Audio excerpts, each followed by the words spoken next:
Thank you, Mr. Chair. I think those last two contributions were very useful, and I do agree that with the 5 existing police officers, it appears, and I really only know Alf Philippina, they've conducted themselves with honour in the correct manner. But when we write legislation in this Parliament, we're not writing it for the better people in society, the ones that are really well motivated and have good morality and everything else.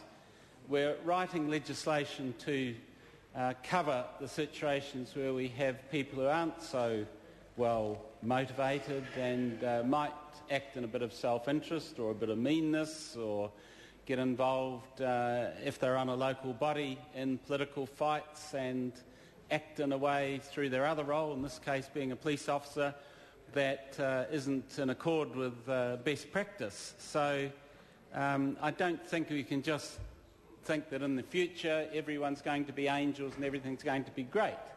And also I think that you've got to look at the background of local body politics, and watching local body politics in Auckland in particular these last few years, there's quite a bit of not only political conflict but personal conflict and people getting quite nasty to each other, including in Manukau City, and North Shore City. I've seen quite a few personality clashes mixed up with political clashes there of late, and that therein lies the problem, that it's not necessarily that the police officers who cover both positions will act in a bad way, but they can be perceived as acting in a bad way if they're involved in these conflicts in their local body.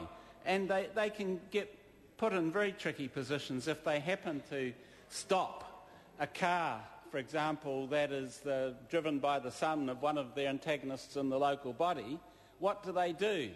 They're sort of caught in a bind. If they proceed with the ticketing, they could get it back from the faction in the council they disagree with, saying, look, you did this because you're trying to get at my family. And if they go the other way and say, I don't want to buy the fight, I won't write out the ticket, then they get it from the police, how you're breaking, you're not acting in a politically neutral way. So it's very difficult for them. And even on the question of the conflict of interest in bringing in bylaws, you can say, and I think Alf Philippina himself has sort of stood aside when they're deciding on particular bylaws to remove a conflict of interest. But that is often difficult in a very factional situation on a council where perhaps there's 2 camps, like in terms of the Greater Auckland Council, there's 2 camps developing. They might end up very finely balanced, just 1 vote between them.